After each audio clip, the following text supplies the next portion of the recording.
There was a recent exchange of words online between you and the former governor of Kaduna State, Nasir El-Rufai.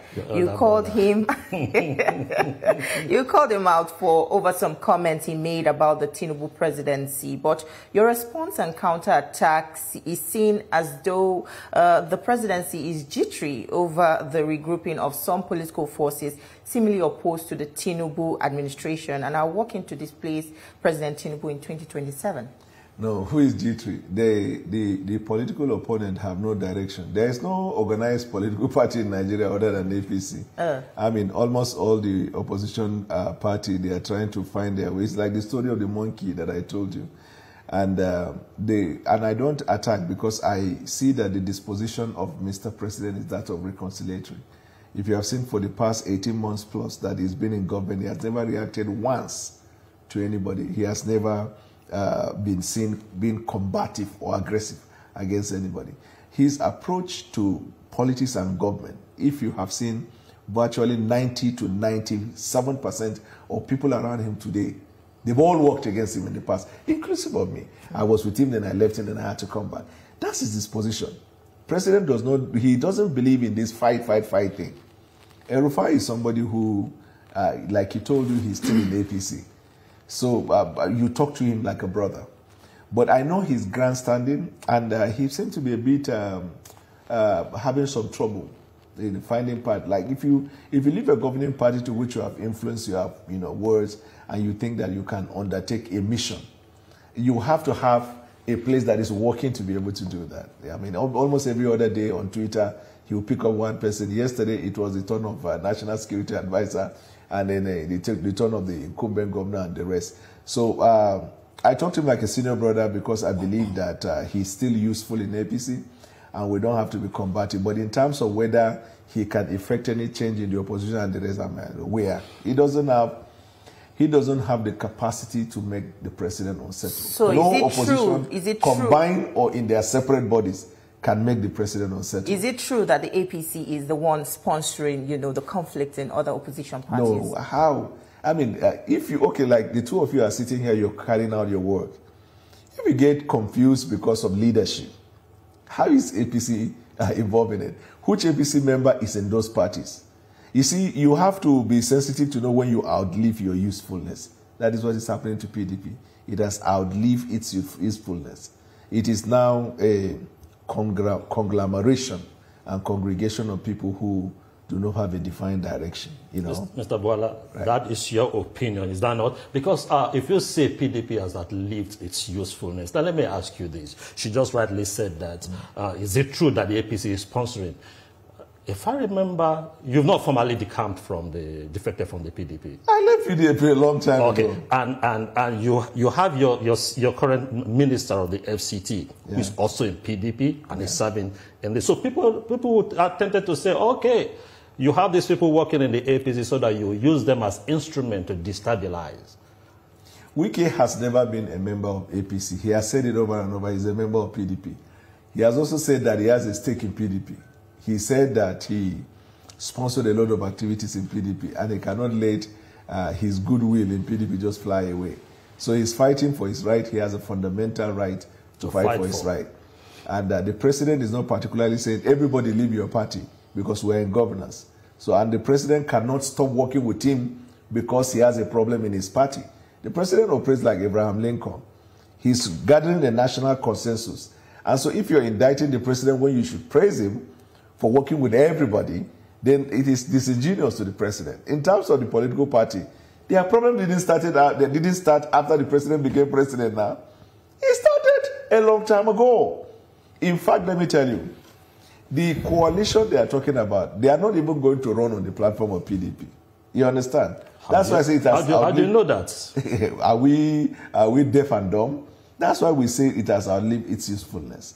They are coming together, they want to flow, they want to go to a different political party and the rest, but the Nigerian people are not sleeping because the Nigerian people are simply looking at this individual and saying, are you coming as a new phenomenon? Or is it the gathering of people who left power and they feel the hunger, like somebody who is in drug addiction and suddenly you are trying to get him out of drug. The minute he starts his withdrawal, That withdrawal syndrome will make him, uncomfortable and all kinds of things. That's what is happening. The withdrawal syndrome of power. That is what is happening to them. So, but in life generally, you have to open your eyes to see how you reinvent yourself. You have to see how you become relevant. And in politics, there will come a time in your life when you know you need to move on. Maybe it is not God's will for you to get this, or it's not God's will for you to get this. But why they will not succeed is because their gathering is not about Nigerians. It's a gathering of people to come back and grab power. It's not a gathering with Nigerian in view. If it is a gathering with Nigerian people in mind, they are supposed to be praising the president on policies that is affecting the change in Nigeria. And if they think the president is not doing the right thing, they are supposed to provide what? Alternative. Do they care about the alternative? I mean, the misery and pain of Nigeria is their talking point. The misery and pain of Nigeria is their weapon. They weaponize the situation of the Nigerian people for a political gain. But you see, I have consistently refused to respond to political questions. When it is time, we will be ready for them. Now we are focused on what we are doing to deliver on the promise of the president to the Nigerian people. And we are thankful that these things are beginning to show in every facet of our national life. That's our joy at the moment. Well, political watchers predict that the 2027 presidential election will be a challenging one for President Tinubu, potentially even tougher than the 2023 general election. Does President Tinubu still possess that political capital and goodwill to secure majority votes, considering formidable forces like Atiku Abubakar and Peter Obi, who are still highly relevant? So our comfort and stability and relaxation is anchored on those people who will vote. You know, it is not media that will vote, neither is the opposition. Although they will cast their vote, but those who determine who stays in power or who wins power are the Nigerian people. What they are concerned about are the deliverables, the food on the table, right? Education, infrastructure, the future of Nigeria, the future of their children. Whenever they go to bed, whenever they have their dinner before going to bed, that's their concern. When they put the kids to sleep and they go to bed before they finally, shut down, they reflect on the future of their children. All of these, their concerns, are practically being seen in the reform that the president is doing, so that you will not have to worry about the future of your child. If your child is given to education, there will be access. He doesn't have to be the child of a rich. He doesn't have to be that.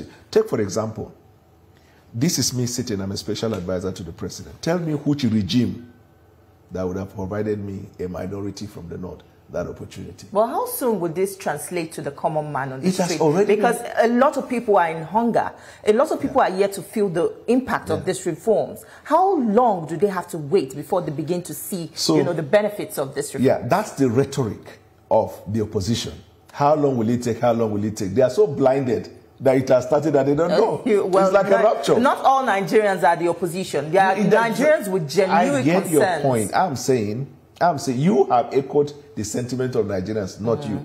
But I'm saying that those who weaponize that catchphrase are the opposition. Do you know why I said that? So the NEL fund, is it affecting members of APC? Do you know how many hundreds of thousands of students that have been affected? How do you look at that and say, when is it going to matter? It has already started materializing. Look at agriculture, for example, and look at the revolutionary changes in different parts of Nigeria. When you go to the farm and you plant a seed, do you harvest it the next morning? You don't harvest it the next morning. But I can guarantee you one thing. When you come back the next day, you will see that there is a progressive growth.